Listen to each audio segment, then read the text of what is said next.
What you're going to get today is a clear explanation of the property market cycle, and it looks something like this. Don't worry, I'll explain it in a while and I'll actually contextualize it to the Singapore environment. And not just that, I'll be showing you real data to justify why Singapore property prices may have peaked and could see a decline for the next few years ahead. If you're curious, continue watching on. Hi guys, welcome back. This is what I actually flashed up just now to describe the market quadrants cycle. On the x-axis, you'll see time, and on the y-axis, you actually see occupancy. I actually do not agree with this fully, so I'll actually be changing it to suit what I understand and what I think laymen like you and I in Singapore will find relatable. So let's modify it slightly to x-axis as time and y-axis to be demand. I actually believe demand is the key driving force of the cycle. And that's why on the first phase, I actually term it as homeowner demand. This is actually where construction is low. En bloc has been absent for a while. Back in 2016, there was a new wave of en bloc building up. I don't know if you caught the news of it. For me, I'm always curious about property markets, and I actually started viewing homes in the resale market. Eventually, I bought this place in 2017 at 1,000 plus PSF only. You heard it correct, 1,000 plus. Why so low, correct? Because that's quite clearly again a time where the market was not euphoric. But back to explaining phase 1. In this phase, let's term it as homeowner demand, which is pretty much evergreen. There's always going to be new people who need houses, like a young couple who got married, or someone who has immigrated here to Singapore. In Singapore's context, this is always the bedrock and a healthy demand. And as the population grows, the vacancy gets taken up, and that's why, because of increasing demand, from what we learn from economics, price also goes up. This leads to phase 2. Vacancy of flats start to drop. Homeowners are snapping up left inventory. And en bloc is typically a key driver to more homeowners coming to the market, because in an en bloc process, a group of people sell their house and are into the market flush with cash and looking for a replacement. This creates even more demand and pushes the price up even further. People are smart. You know, nowadays, information is widely available, correct? News articles will have definitely jumped on this emerging trend. We can actually see price increment reported, and we want to make money, and that's why we invest. In this phase 2, I term it as investor demand. Smart money will have already bought in phase 1, where it's distressed. But in this phase 2, not so smart money is also making money. As the saying goes, a rising tide raises all boats. And when people see others make money from property, they too want to join in the action, and that builds that investor confidence. In my view, we have passed phase 2 already, unfortunately. How can we still be in phase 2, correct? 2016 to 2023, it's a very fortunate 7-year bull market already. And that's why we're at the end of phase 2 and going in onto phase 3. At this juncture, volume peaks out. But the question is, why would volume of transactions peak out, correct? The reason is quite simple. There are simply no more new net buyers in the market already. Exhausted. You know, every couple who are a bit more affluent, doing well in their careers, have already decoupled and bought one in each name. All the various loopholes by government have been clamped down already, such that people would find it onerous to own multiple properties. There's just simply not that much net new buyers. The question is it actually present right now? Take a look at latest numbers, you'll realize that HDB resale volume has actually fallen to 3-year lows in second quarter 2023. Price has actually risen by 1.4% on the contrary, and I'll explain on it in a quick while. I'm using resale numbers because they are the ones that's not affected by BTO launches or new condo sales launches, and they are quite possibly a bit more reliable in understanding the temperature in the property market. What about for private resale? This is a chart extracted from URA. It clearly shows that volume has actually declined for the last few quarters. Let's exclude 2021 because there seems to be pent-up demand from COVID period. So let's use 2022 to compare against 2023. But you may be asking, hey, second quarter looks like a leg up, correct? Take a look closer. You would realize that second quarter is usually a good quarter of the year. Maybe it's after Chinese New Year or what, I don't really know for sure. But you'll see second quarter always spike up versus first quarter. So the better measurement is year-on-year comparison. First quarter 2023 versus first quarter 2022, a decline that's quite sharp. Second quarter 2023 versus second quarter 2022, also a decline that's quite sharp. We can expect third quarter 2023 to look very similar. Quite possibly the numbers could be below 2,500 transactions. Then the next question is, property price is still climbing when volume peaks out, but why? You know, to any investment game, there are always latecomers, those that are less informed. News of big gains will create that fear of missing out, FOMO. And that's why some are unaware of the underlying current and bidding at new record prices. And the fear of missing out causes them to underestimate risk.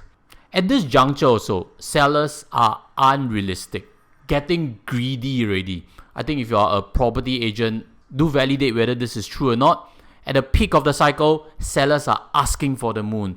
For those who are not urgent, they'll just keep moving the goalposts further and further away because they don't want to be selling at a price that is inferior to what their neighbor might sell in future. I have two things to recommend to you today. The first is Homer AI. Play with it and you can actually claim your $5 NTUC voucher with my referral links. Within it, you can actually find out how much your home is actually worth, and when I imputed my previous home, I actually found a valuation of $434,000 with a click of a button. Not just that, you can actually learn how much your neighbors have sold their home for. In this screenshot, you can actually see transaction prices in a glance. And at the bottom is actually my previous unit. I've actually shared before in this previous video and gave a rare glimpse into my first home that sold at $437,000. I've actually covered away the address, but if you're curious, sign up with Homer AI today and you can actually see the details over there. And that leads me to my second recommendation for you, which is to actually consider Ohmyhome if you would like to sell your house. They charge only 1% for HDB sales. And not just that, they give you proper marketing exposure. This was my experience. It was listed on Property Guru, SRX, and 99.co. That's how we actually got results back then. So if you're considering to sell your house, use my referral links below to reach Ohmyhome today. And this WhatsApp button actually leads you to an actual conversation. My first contact with them was in September 2022 for our first virtual call. And do remember to send this SMS in full as a special coded referral so that they know it's from me. So again, if you're looking to sell a house, look for my referral links below today. In that case, property investors, they can always take the route of renting it out, correct? There's just very little pressure to accept a low bid. Let's look at some clues from 2013, which was the previous property cycle peak. Third quarter 2013 was the start of the property bear market. The quarterly price index had turned flat against the previous quarter. And if we were to look at resale transactions, we'll also realize that the decline has long been set in. So using this understanding of trends, let's project where we could be in current cycle. In my opinion, this could be where we are currently. Second quarter 2013 versus second quarter 2023. Maybe it's just a beautiful 10-year gap. Take note again, this is just a hypothesis. Whether it will look like that in the next few years ahead, there's no guarantee. It's using the general theory that history does not repeat itself, but it rhymes. What about overall transaction volume? I think the best place to dig for observations are with our real estate agency's number. The best one out there is Propnex. What we can see is Propnex has recently released first half 2023 earnings. In this graph, you would see that it has grown, correct, on a year-to-year comparison. Everything looks very rosy. Does that mean that resale transaction is strong, rental transaction is strong? Maybe not the case. Let's plot second half 2022 against first half 2023. I removed Propnex's logo from this screenshot simply because these are my back calculations using their full year numbers and lessing away the first half 2022 numbers. Do verify again whether these are accurate, but these are my findings. Rental volume has actually shrunk. HDB resale transaction revenue has also shrunk. Project marketing seems to be the biggest hit. That has shrunk by almost 90 million. Project marketing is new sale launch. Private resale, I think this is a segment that has seen the biggest percentage decline. That looks to have dropped by more than 50%. If you were to plot total revenues by half year, the numbers clearly suggest a slowdown across all residential property segments. The next question that we should all address is, Why does the property price finally turn south, correct? Let's explain that using simple logic. Volume tends to front run price, and the reason is because when volume slows, if you need to upgrade urgently or sell away your current property urgently, you put it on market for months and months, you would realize that bids just don't come in. What happens next? Your agent actually recommends that you need to be more realistic in your price. You need to lower your price. If you happen to be impatient, you definitely bite on that suggestion. So when you bite, what happens to your neighbors, correct? Previously, your neighbor was very stubborn, wanted a sky-high asking price. But when they see you sell at a lower price, their stance also softens already. They, in turn, will become more realistic in their own asking price. And that's how the property downward trend actually snowballs. So when property prices start to come down, what will actually next happen? Buyers who had fear of missing out FOMO, which we mentioned previously, they start to evaporate already. These careless investors are now running scared. The savvy investors, on the other hand, are starting to lowball with their offers. That exacerbates the problem and that brings the price further down. Hopefully that makes sense. Of course, it's a very simplistic explanation, and cycles means that at some point you'll turn up also. But if you benefited already, smash the like button and share this message with anyone who can benefit. Press on the subscribe button also, because when property markets turn bullish, I hope to bring you that information in a credible manner. Let's address the next phase, which is phase 3, investor fear. I don't think it's that much of increasing vacancy. In Singapore, it's not such a case because when I look at data, I don't think there are so many unsold inventory. Chinese residential property market has also shown that vacancies may not drag the entire property market price down if everybody still believes that the price will go up. You just hold on for capital gains.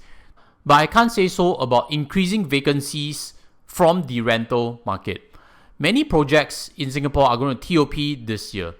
Many BTOs are also going to get completed. Investors who bought private residential projects that TOP this year are facing a new cost that they did not expect when they signed 2-3 years ago. Right now, floating rates are 4+%. Fixed rates are around 3.5%. On the ground, I can share with you that many investors have realized that their budgets are tighter than expected. Hopefully, some of them can find tenants to cover the loan, but as supply comes in, the competition for tenants would start to step up massively. Many of those who were in the market looking for space last year have already secured one, so you do need to compete from the existing pool. There was also some demand for couples who are waiting their BTO. I do know of some of them, and they will be taking their place quite soon, so they'll be off the tenant market. So these two factors lead to negative cash flow in that property investment. Negative cash flow is not too scary yet. The next part is what really scares investors. Just now we mentioned that as expectations start to moderate downwards, selling price starts to come down. If this trend continues for several quarters, you can bet that news articles will start to shout headlines of doomsday. Many investors who are careless will start to feel that there's no more gains left in the property market, especially when they have been holding for a couple of years and bleeding cash flow. It's a bit like Singapore stocks. Nowadays, people say Singapore stocks don't move up, it's boring. This has been reinforced by social media, and the prospects of that asset class is just simply downgraded carelessly. Even if that doesn't exist, take note again, in a high interest rate environment, investors will definitely know of friends who just park their monies in fixed deposits and earn 3 to 4% in terms of interest, all without any headaches of loans and finding tenants. This completes the cycle of explaining how investor fear starts to pull down overall property markets. Let me know if you agree with it or not. Leave in the comment sections. Phase 4 is pretty simple. Singapore is a homeowner base. At some point, Phase 4 will lead back to Phase 1. So don't also bet that Singapore properties will crash to zero. That's not likely going to happen also. But I put Phase 4 here to also explain why when government has certain population targets and population growth measures that is achieved through immigration, we do need to be supportive of it to an extent. Because that provides homeowner demand, it benefits you indirectly also. Hopefully I've covered the topic holistically, and as always, smash the like button if you haven't done so, and check out this previous tutorial I've done on PropNex. Or if you've seen it already, check out why I've actually sold away my HDB flat. If you haven't heard my rationale then, maybe there's more insights that you can also tap on. With that, sign off from me and see you in either of these videos. Take care as always. Goodbye.